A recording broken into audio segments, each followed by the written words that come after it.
Ok, ça marche. Bon, ben je suis là ce matin avec chacun et chacune d'entre vous. La joie de partager la parole, effectivement. J'espère que le son passe bien, que ça ne soit pas saccadé. Hein. Tu me le fais savoir, mon ami, pour que je puisse, voilà, que les choses puissent passer. Écoutez, je crois vraiment que le Seigneur a parlé ce matin déjà dans la louange et même la parole du pasteur. Effectivement, quand j'ai préparé mon message, je sentais vraiment une parole prophétique. De manière très, très naturelle, c'est venu sur moi, j'ai rien fait de particulier, j'ai reçu quelque chose. Et je crois que dans le temps que nous vivons, ça va être d'autant plus pertinent. Et vous allez voir que la parole, elle est vivante. Nous savons que la Bible n'est pas un livre simplement à lire, mais à vivre. Et ces paroles doivent vraiment résonner dans notre cœur parce que Dieu veut réellement que nous vivions ce qu'il dit. Il ne veut pas que nous nous contentions simplement de lire. Ce n'est pas des paroles mortes, mais c'est la vie qu'il y a dans la parole. Nous savons que la parole de Dieu, il y a l'Esprit de Dieu dedans. Et l'Esprit de Dieu, c'est vivant. Ce n'est pas mort, c'est vivant. Et le thème de notre message ce matin, c'est 1 ou 2 mètres. Les choses sont claires. 1 ou 2 mètres. Alors, pourquoi Dieu se révèle à nous? Je nous pose des questions ce matin. Pourquoi Dieu vient-il à notre secours? Pourquoi Dieu devient si proche? Quelle attente derrière cela? Quel but? Pourquoi cela est-il nécessaire? Alors, bien sûr, il y a autant de questions qu'on veut, on pourrait en donner d'autres. Mais avec toutes ces questions, chaque question demande une réponse. Non pas des réponses, j'ai envie de dire, mais une réponse. Ce que Dieu, le Dieu de la Bible, dont le nom est le Dieu d'Israël, n'a d'autre désir que de nous donner une nouvelle vie. C'est là le but de Dieu. Tout ce qu'il induit dans sa parole, c'est pour nous donner une nouvelle vie. Alors, par rapport à ce thème, changer de maître pour changer de vie. N'est-ce pas? Changer de maître pour changer de vie. Alors, le texte qui va nous conduire ce matin, qui va être notre texte de base, se trouve dans Matthieu chapitre 6 et au verset 24 à 32. Matthieu chapitre 6, verset 24 à 32. Matthieu 6, 24 à 32. Nul ne peut servir de maître, car ou il haïra l'un et aimera l'autre, ou il s'attachera à l'un et méprisera l'autre. Vous ne pouvez servir Dieu et Mammon. C'est pourquoi je vous dis, ne vous inquiétez pas pour votre vie de ce que vous mangerez, ni pour votre corps de quoi vous serez vêtu. La vie n'est-elle pas plus que la nourriture et le corps plus que le vêtement? Regardez les oiseaux du ciel, ils ne sèment ni ne moissonnent et ils n'amassent rien dans des greniers. Et votre Père céleste les nourrit. Ne valez-vous pas beaucoup plus qu'eux? Qui de vous, par ses inquiétudes, peut ajouter une coudée à la durée de sa vie? Et pourquoi vous inquiétez au sujet du vêtement? Considérez comment croissent les lys des champs. Ils ne travaillent ni ne filent. Cependant, je vous dis que Salomon, même dans toute sa gloire, n'a pas été vêtu comme l'un d'eux. Si Dieu revêt ainsi l'herbe des champs qui existe aujourd'hui et qui demain sera jetée au four, ne vous vêtira-t-il pas à plus forte raison, gens de peu de foi?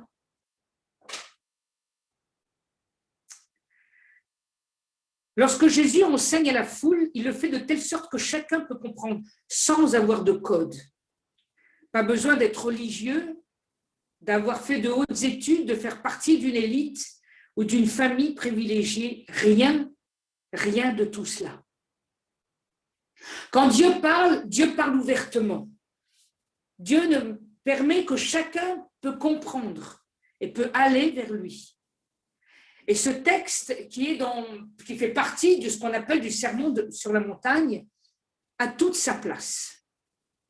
Et nous allons découvrir effectivement que Jésus veut nous dire quelque chose ce matin. C'est une parole prophétique qui vient dans un temps donné et auquel nous vivons, où il se pose la question, avec tout l'embarras que nous vivons, pas simplement la crise sanitaire, mais la crise financière, la crise du travail, la crise des enfants à l'école et tout ce qui vient avec.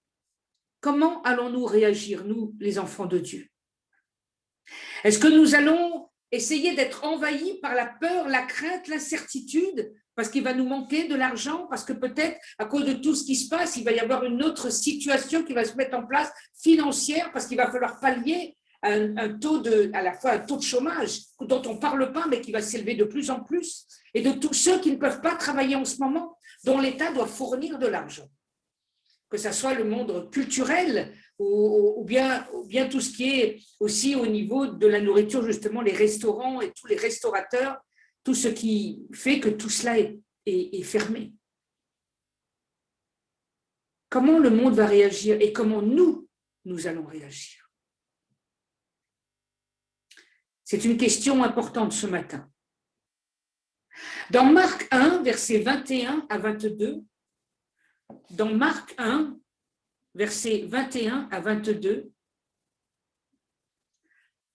il est dit ceci. Ils se rendirent à Capernaum. Alors, la situation se passe où le Seigneur est en train de choisir ses disciples. Donc, il fait le choix. Et le texte nous dit maintenant, ils se rendirent à Capernaum et le jour du Shabbat, Jésus entra d'abord dans la synagogue et il enseigna. Donc, Jésus a enseigné. Et nous le voyons très souvent dans la parole de Dieu. Ils étaient frappés de sa doctrine, car il enseignait comme ayant autorité et non pas comme les scribes. Lorsque Jésus il enseigne, il a toute autorité, car celle-ci lui vient de son Père. Et il est également revêtu du Saint-Esprit que Dieu lui a donné sans mesure. Donc, dès le début de son enseignement, de ce qui nous concerne ce matin, Jésus donne le ton et entre directement dans son explication. Nul ne peut servir de maître. On a l'impression qu'il veut expliquer quelque chose. C'est pas qu'il veut, c'est qu'il va expliquer quelque chose. Et au lieu de mettre la réponse à la fin, il la met dès le départ. Nul, c'est-à-dire personne, qui que vous soyez, homme, femme, enfant, vieillard, juif, non-juif, qu'importe, quelle que soit la situation, quelle que soit la langue que vous pratiquez, nul ne peut servir de maître. Cette œuvre de séparation est très courante chez Jésus, voire dans toute la Bible. Elle sépare le bien du mal, Dieu et diable, péché et sainteté, chemin large et étroit, âme et esprit, le monde et le royaume de Dieu. Il y a constamment une œuvre de séparation. L'Église elle-même, l'Ecclésia, veut dire hors d'eux. Hors d'eux. Elle est appelée hors d'eux. L'Église elle-même est une séparation d'avec le monde. Donc, nous ne pouvons pas vivre ce que le monde vit. Même si nous vivons dans ce monde, nous ne faisons plus partie de ce monde. Et Dieu veut nous apprendre que Ecclésia, ce qui est appelé à être hors d'eux, doit vivre aussi les choses qui font qu'elle est hors d'eux, dans son comportement, dans son attitude, dans sa manière de penser, d'agir, de voir les choses. Dieu nous dit clairement ce matin, nul ne peut servir de maître.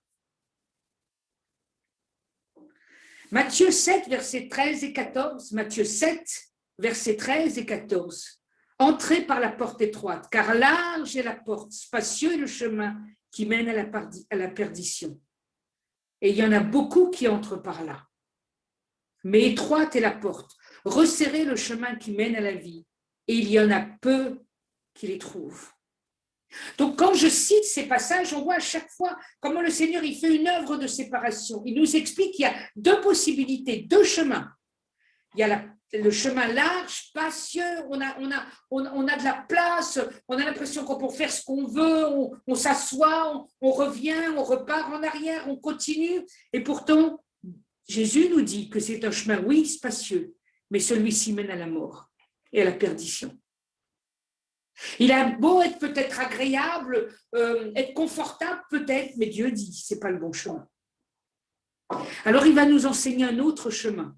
Jésus est considéré comme la voie, le chemin. D'ailleurs, il dit lui-même, je suis le chemin, la vérité et la vie. Comme ça, il n'y a pas de doute. Et il nous informe qu'il y a un autre chemin, mais le chemin est resserré. Il est peu large, on a l'impression qu'on est à l'étroit. qu'il faut faire attention parce qu'il y a peut-être des ravins de côté et d'autre, mais Dieu dit, vas-y, trace, ne t'inquiète pas, tu es sur la bonne route. Rien ne peut t'arriver. Parce que ce chemin-là, il mène à la vie. Il mène à la vie, pas à la mort, mais à la vie. Et il termine en disant, il y en a peu qui les trouvent. Alors Dieu veut aujourd'hui et ce matin que nous soyons sur le chemin. Sur ce chemin étroit, mais sur ce chemin qui mène à la vie. Ce chemin où Dieu dit qu'il ne veut que pour nous qu'il n'y ait qu'un seul maître. Que nous comprenions que cette œuvre de séparation qu'il a déjà commencé de faire en chacun d'entre nous, il faut continuer à être encore dans cette œuvre de séparation. Ce n'est pas quelque chose que nous devons abandonner. Ce n'est pas quelque chose qui vient une fois pour toutes et puis on y va. Ce n'est pas vrai. On a plein de tentations.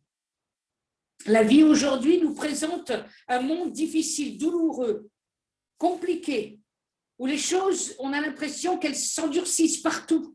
Comment aller, comment faire, comment continuer? Et Dieu nous dit ce matin, nul ne peut servir de maître.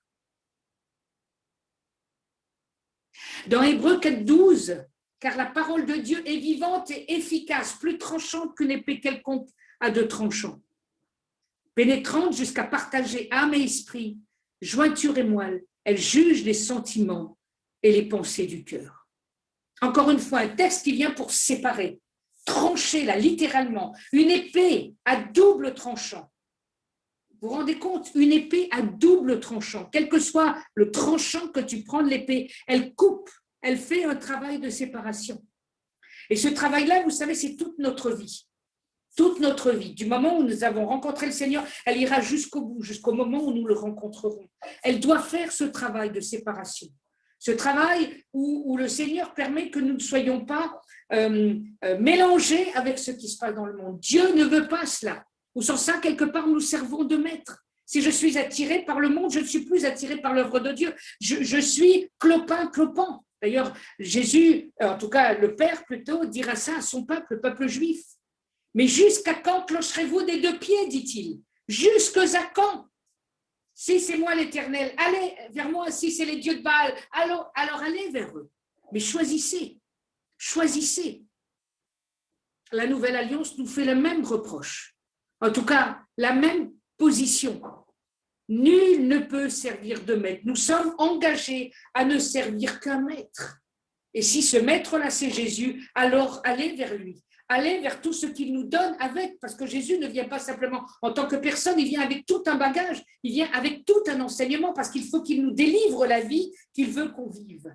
Dieu ne se contente pas de venir à nous puis de dire, bon, les gars, allez, vous venez à moi, puis après vous vivez. Non, le Seigneur non seulement nous dit de venir à lui, mais il nous donne toute une structure, toute une façon d'être, de se comporter, de penser, d'agir et de vivre selon le programme qu'il a prévu pour nous. C'est-à-dire qu'il y a une vie avec de venir à Jésus. C'est formidable. Je sens combien le Seigneur est un Dieu bon, un Dieu miséricordieux, compatissant, lent à la colère et riche en bonté. Il a tellement un programme bon pour nous qu'il nous faut comprendre que ce programme est à prendre au sérieux. Dans Jean 15, verset 19, toujours pour montrer l'œuvre de séparation, si vous étiez du monde, le monde aimerait ce qui est à lui. Mais parce que vous n'êtes pas du monde et que je vous ai choisi du milieu du monde, à cause de cela, le monde vous hait. Il est clair. Le monde vous hait. Il n'accepte pas que vous soyez différents. Vous devriez vivre comme le monde doit vivre. Mais nous savons, nous ne pouvons pas vivre. Nous sommes venus à Christ pour ne pas avoir la même vie. Nous sommes venus à Christ parce qu'il nous propose une autre vie, une autre manière de penser, d'agir et de faire les choses. Dans Jean 17, versets 14 et 15, toujours dans le même sens, je leur ai donné ta parole, dit Jésus, et le monde les haït parce qu'ils ne sont pas du monde, comme moi je ne suis pas du monde. Je ne te prie pas de les ôter du monde, mais de les préserver du mal. Et tout ce que nous avons vu ces versets, c'est une œuvre de séparation. Dieu sépare les choses, mais cette épée à double tranchant pour séparer les choses.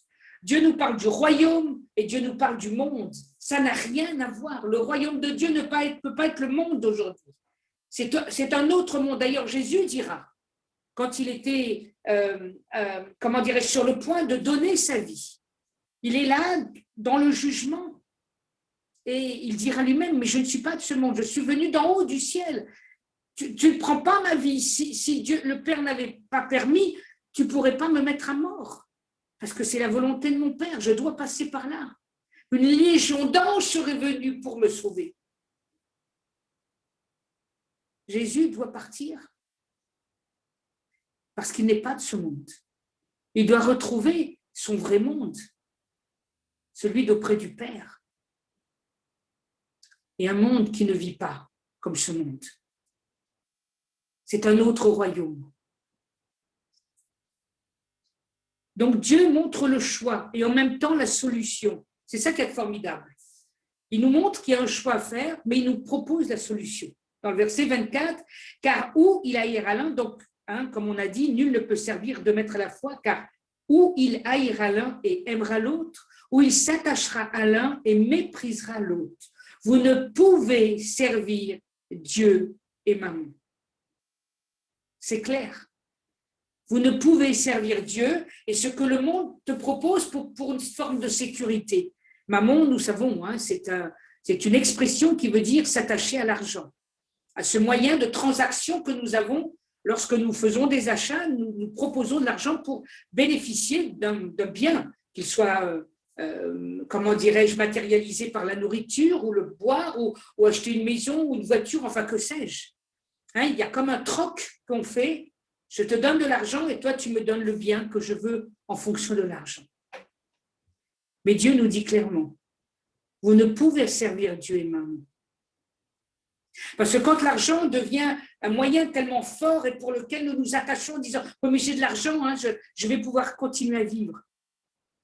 La parole nous dit, je crois que c'est dans Ésaïe 55, où il dit « viens, bois et mange sans argent, prends ». Dieu nous propose des choses sans acheter, parce que son royaume n'est pas le même que le nôtre.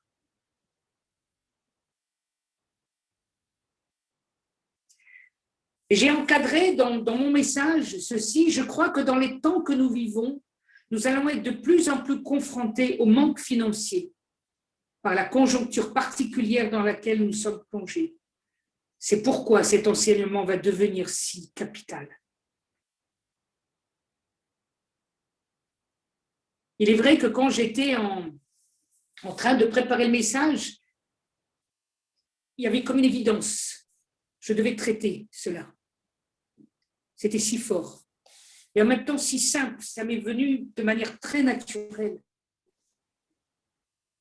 Parce que Dieu est un Dieu qui parle. Vous savez, la parole, c'est une parole prophétique, toujours. Ce n'est pas une parole ancienne, passée. Dieu n'est pas du passé, Dieu est toujours un éternel présent, n'oubliez jamais cela. Dieu est un éternel présent, c'est pour ça que c'est toujours prophétique. Même si on est au 21e siècle, même si ça fait 21 ans déjà que nous sommes dans le 21e siècle, qu'importe pour Dieu. Nous sommes là dans un temps présent. Cette parole, elle est aussi prophétique qu'elle a été dans le passé, en tout cas ce que nous appelons le passé, et elle le sera dans le futur, parce que Dieu est un éternel présent. Donc aujourd'hui, ce présent que nous avons, c'est criant. Cette parole est prophétique pour nous, pour tout à chacun. Donc Jésus exprime dès le début l'incompatibilité entre servir Dieu et Mammon, c'est-à-dire l'argent. Si je vis pour l'argent, je suis prisonnier, prisonnière. Il y a une prison qui s'installe. C'est terrible. Verset 25, il nous est dit ceci. C'est pourquoi je vous dis, ne vous inquiétez pas pour votre vie de ce que vous mangerez, ni pour votre corps de quoi vous serez vêtus. La vie n'est-elle pas plus que la nourriture? Et le corps, plus que le vêtement? Il y a quelqu'un qui a ouvert son micro. Il vaudrait mieux fermer votre micro, s'il vous plaît. Il vaudrait mieux fermer votre micro. Là, Jésus est au cœur de son enseignement. La nourriture, le vêtement, sur qui allons-nous compter pour avoir ce qu'il faut? Car la vie vaut plus que ces deux choses et il nous demande pour cela de ne pas nous en inquiéter, nous en soucier. Vous savez, notre préoccupation première, très souvent, c'est les choses basiques de la vie. Comment je vais manger, comment je vais boire, comment je vais être vêtu, mais soyons honnêtes, nos placards sont remplis de linge. Moi, la première. Hein. Combien j'ai de t-shirts?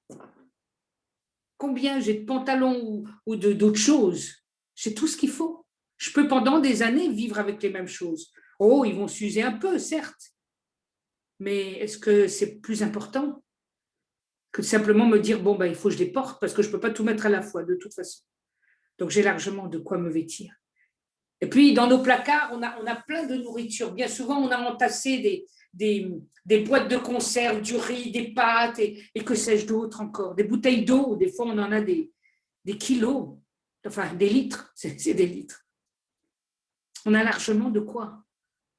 Et quand il arrive quelque chose, les gens se heurtent. Au début, qu'il y a eu le Covid, il y a 1 an, les gens avaient dévalisé littéralement les grandes surfaces.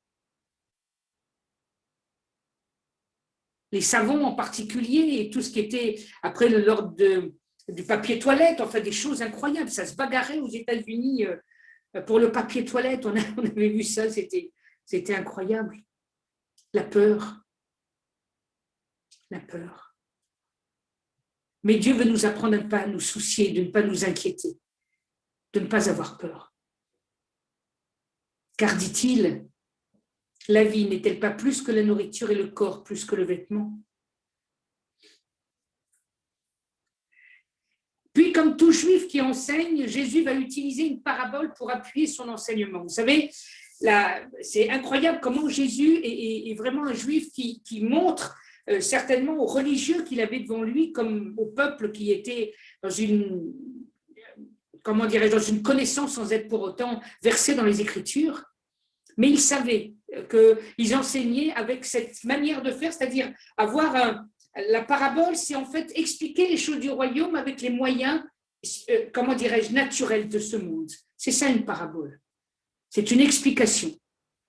Dans le verset 26 à 28a, voilà la parabole qui donne. Regardez les oiseaux du ciel. Et très souvent, déjà dans l'Ancien Testament, le Père utilisait sa création pour venir contre son peuple pour lui dire mais par rapport à ce que tu fais, regarde ce que j'ai fait de ma création. Et d'ailleurs, l'apôtre Paul, dans l'Épître aux Romains, nous dira que ceux qui ne viennent pas à Christ, qu'ils veulent à tout prix servir d'autres dieux. Il leur dit, mais en regardant simplement la nature, en levant les yeux, on voit la nature comme à l'œil nu que Dieu est le créateur de toutes choses parfait. Parfait. La perfection de Dieu se voit comme à l'œil, dira-t-il. Donc, on a toujours la création qui est comme un modèle pour nous de voir Dieu. On voit Dieu au travers de la création. Le ciel, la terre, la montagne, la mer, mais aussi tous les oiseaux, tous les animaux qui sont dans le ciel, dans l'eau, sur la terre, qu'importe. En tout cas, il nous dit, regardez les oiseaux du ciel. Ils ne sèment ni ne moissonnent et ils n'amassent rien dans des greniers. Oui, ça c'est sûr. Et votre Père céleste les nourrit. Ne valez-vous pas plus que... Il pose la question maintenant. Ne valez-vous pas beaucoup plus que... Puis il continue son enseignement sous forme de questions et répète encore et encore, afin que nous comprenions bien. Qui de vous, par ses inquiétudes, peut ajouter une coudée à la durée de sa vie? Et pourquoi vous inquiétez au sujet du vêtement? Et il revient inlassablement, il répète pour qu'on comprenne. Pourquoi tu t'inquiètes pour ça? Pourquoi? Regarde ce que je fais aux oiseaux et je donne exactement ce qu'il a besoin. Tu crois que ton inquiétude va rajouter à ta vie quelque chose? Puis il revient à la parabole, versets 28b à 30. Considérez comment croissent les lys des champs. Là, cette fois-ci, il parle maintenant des fleurs. Ils ne travaillent ni ne filent. Cependant, je vous dis que Salomon même, dans toute sa gloire, n'a pas été vêtu comme l'un d'eux. Si Dieu revêt ainsi l'herbe des champs qui existe aujourd'hui et qui demain sera jetée au four, ne vous vêtira-t-il pas à plus forte raison, Jean, de peu de foi? Waouh! Et là, il en vient au but. Jean, de peu de foi. Cette fois-ci, donc, la comparaison est faite avec le roi Salomon, qui a été l'homme le plus riche qui soit. Son bien était considérable, et pourtant. Dans 2 Chroniques 1, versets 9 à 12, dans 2 Chroniques 1, versets 9 à 12. Maintenant, Éternel Dieu, que ta promesse à David, mon père, s'accomplisse, puisque tu m'as fait régner sur un peuple nombreux comme la poussière de la terre. Accorde-moi donc de la sagesse et de l'intelligence, afin que je sache me conduire à la tête de ce peuple. Car qui pourrait juger ton peuple, ce peuple si grand? Dieu dit à Salomon, puisque c'est là ce qui est dans ton cœur, puisque tu ne demandes ni des richesses, ni des biens, ni de la gloire, ni la mort de tes ennemis, ni même une longue vie, et que tu demandes pour toi de la sagesse et de l'intelligence afin de juger mon peuple sur lequel je t'ai fait régner, la sagesse et l'intelligence te seront accordées. Je te donnerai en outre des richesses, des biens et de la gloire, comme n'en a jamais eu aucun roi avant toi, et comme n'en aura aucun après toi. Salomon est un exemple pour nous, pas toujours, mais là, au début de sa carrière de roi, il va demander quelque chose que Dieu accorde et veut accorder, parce que cela lui plaît.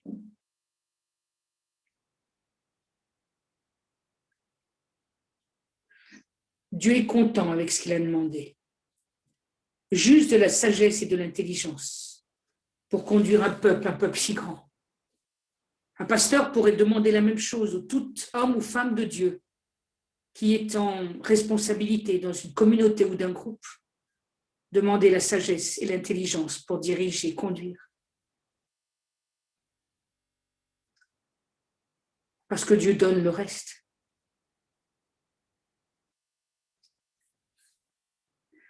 Souvent, l'expression,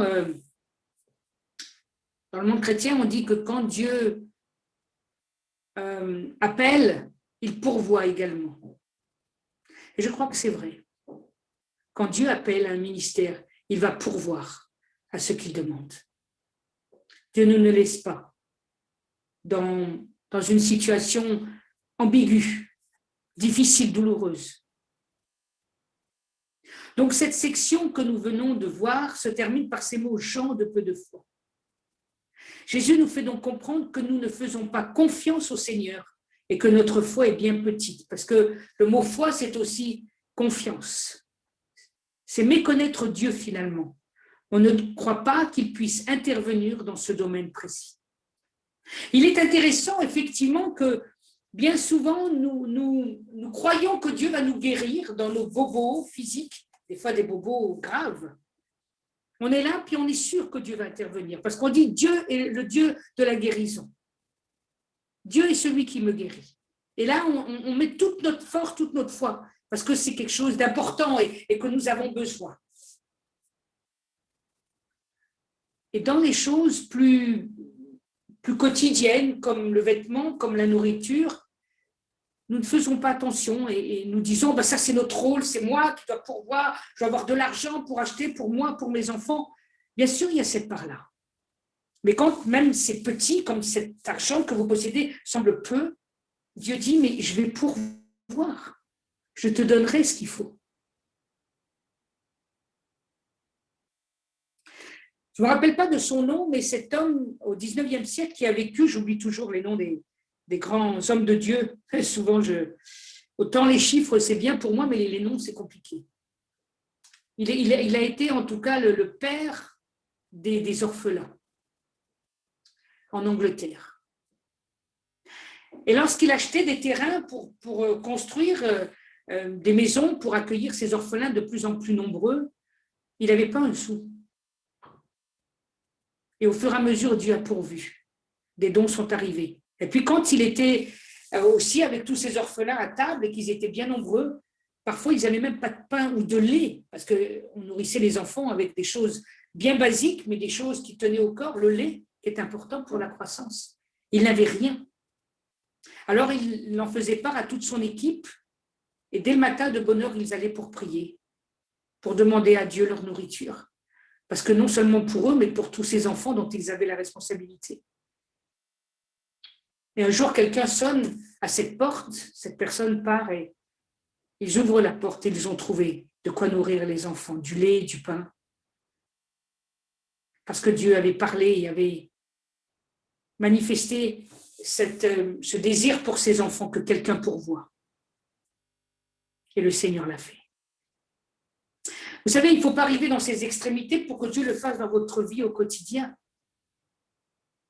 Que vous soyez une personne seule ou avec une famille, parfois une nombreuse famille ou une famille de 4 personnes ou 6, Dieu pourvoira toujours. C'est sa promesse.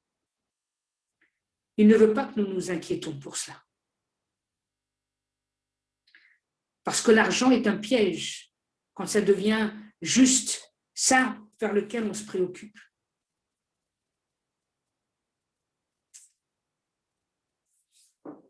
Il y a bien des années en arrière, j'ai travaillé dans une mission juive, et j'avais fait un voyage avec mon responsable aux États-Unis. Et j'ai rencontré le grand patron de cette mission, Moïse Rosen. Maintenant, il est décédé. Moïse, ça veut dire Moïse. Moïse Rosen. Et puis, je me souviens de travailler beaucoup, c'est-à-dire que je faisais 60 heures de travail par semaine. Donc, je visitais beaucoup de juifs. Enfin, j'étais très, très zélée pour Dieu. Et il me propose une augmentation.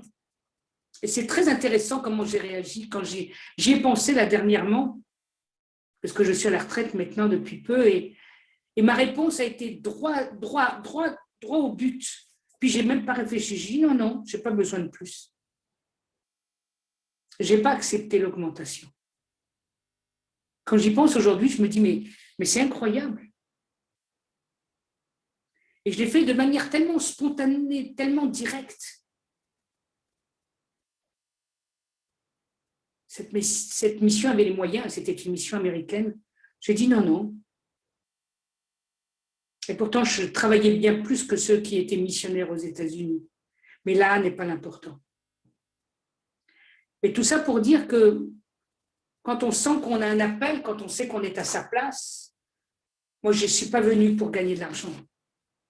Je suis venue là pour servir le Seigneur. Mais ceci étant dit, tout travail mérite salaire quand même. Alors, j'avais ma paye, bien évidemment, tous les mois. C'était sous forme de dons. Et puis, il fallait que ça soit, bien sûr, comptabilisé pour ma retraite par la suite. Et c'est ce qui a toujours été fait. Et c'est intéressant de voir comment le Seigneur fait les choses. Il donne ce qu'il faut. Dans le verset 31 à 32, il dit « Ne vous inquiétez donc point et ne dites pas « Que mangerons-nous ? Que boirons-nous ? De quoi serons-nous vêtus ? Car toutes ces choses, ce sont les païens qui les recherchent. Votre Père céleste sait que vous en avez besoin. »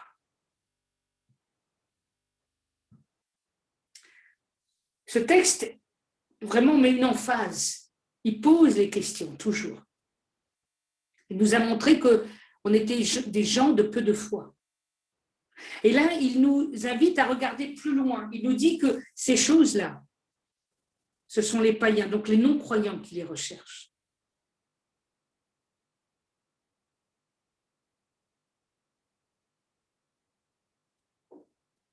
Ceux qui comptent sur eux-mêmes, qui n'ont d'appui que sur leurs biens financiers.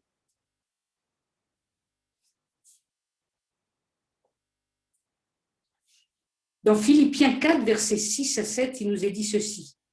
« Ne vous inquiétez de rien. » Il est clair, hein, l'apôtre Paul. « Ne vous inquiétez de rien. Mais en toute chose, faites connaître vos besoins à Dieu par des prières et des supplications avec des actions de grâce. Et la paix de Dieu qui surpasse toute intelligence gardera vos cœurs et vos pensées en Jésus-Christ. »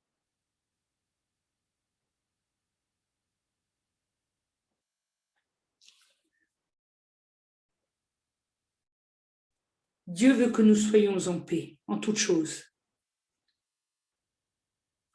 Le souci, l'inquiétude ne vient pas de Dieu. C'est l'ennemi qui nous met dans une position d'inquiétude. Il se régale que nous soyons comme ça, comment dirais-je, au fait de quelque chose qui nous trouble. Il est tellement content de cela. Parce que de fait, on commence à lâcher la main de Dieu. C'est-à-dire qu'on ne croit plus en sa parole et des promesses qu'il nous fait. Quand nous nous inquiétons, c'est que nous n'arrivons plus à avoir la foi qui transperce les montagnes, qui va dire à cette montagne, mais jette-toi de là, dans la mer, je crois que cette montagne va partir. Cette montagne d'inquiétude, cette montagne d'incertitude.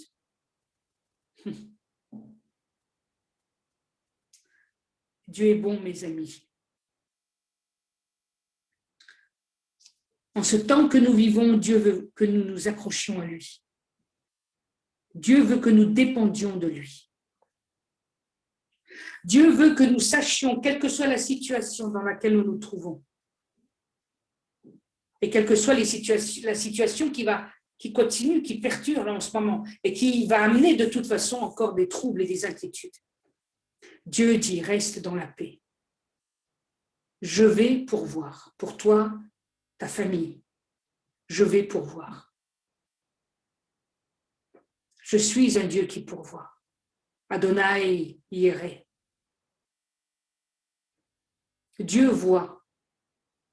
Très exactement en hébreu, Dieu voit. Et parce qu'il voit, il peut pourvoir. Et c'est ce qu'il a fait pour Abraham.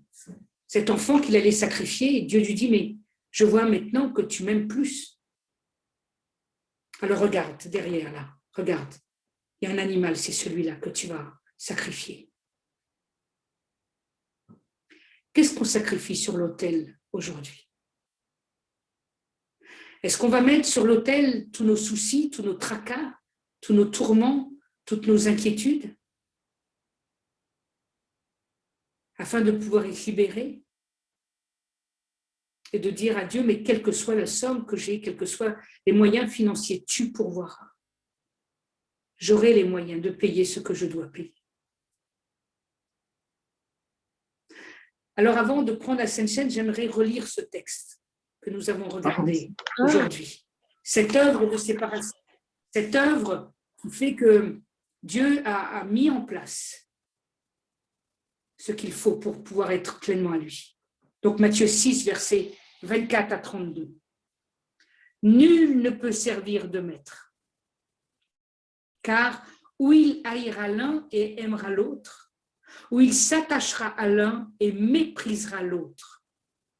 Vous ne pouvez servir Dieu et Mammon. C'est pourquoi je vous dis, ne vous inquiétez pas pour votre vie de ce que vous mangerez, ni pour votre corps de quoi vous serez vêtus.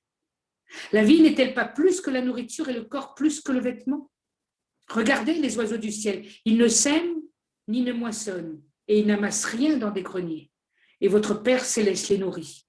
Ne valez-vous pas beaucoup plus qu'eux? Qui de vous, par ses inquiétudes, peut ajouter une coudée à la durée de sa vie? Et pourquoi vous inquiétez au sujet du vêtement? Considérez comment croissent les lys des champs. Ils ne sèment, ils ne travaillent ni ne filent. Cependant, je vous dis que Salomon, même dans toute sa gloire, n'a pas été vêtu comme l'un d'eux. Si Dieu revêt ainsi l'herbe des champs qui existe aujourd'hui et qui demain sera jetée au four, ne vous vêtira-t-il pas à plus forte raison, gens de peu de foi?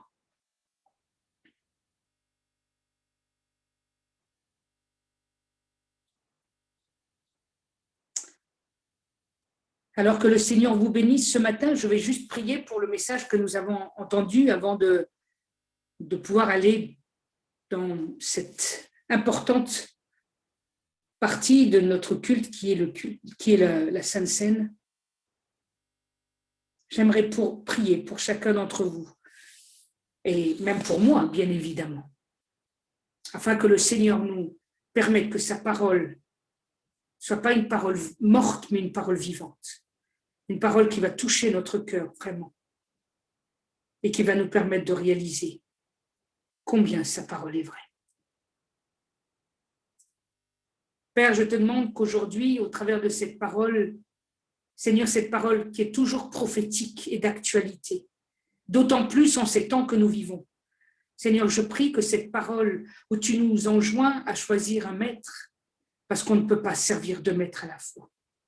Et ce maître que tu veux que nous suivons, c'est toi-même, Jésus de Nazareth. Jésus le Messie, Jésus celui qui a tout donné, qui a même donné sa vie sur le bois de Golgotha, pour que nous ayons la vie et que nous sachions que cette épée à double tranchant qu'il nous donne, elle est une œuvre de séparation. Seigneur, nous croyons que ce matin, tu as parlé à nos cœurs et que tu nous as dit les choses très simplement. Il n'y avait pas besoin qu'il y ait des manifestations de la nature pour cela, mais de croire que ta parole est vraie et qu'elle sera toujours vivante, quels que soient les temps et les moments où nous la lisons, que ce soit aujourd'hui, à notre siècle, que ça suscité dans le passé, et qu'elle sera pour nos enfants, nos petits-enfants, nos arrière-petits-enfants. Elle aura la même valeur, la même puissance, la même capacité de nous parler. Seigneur, nous nous attendons à toi et nous voulons te demander que ta vie, que cette vie que tu nous proposes, alors nous puissions la vivre clairement et ne pas nous inquiéter. Et que par des prières, Seigneur, des actions de grâce, nous fassions connaître à Dieu nos besoins et qu'il pourvoira de manière formidable, comme seul est capable de le faire, Dieu, en Jésus. Et nous t'avons prié dans le beau nom de ton Fils Jésus. Amen.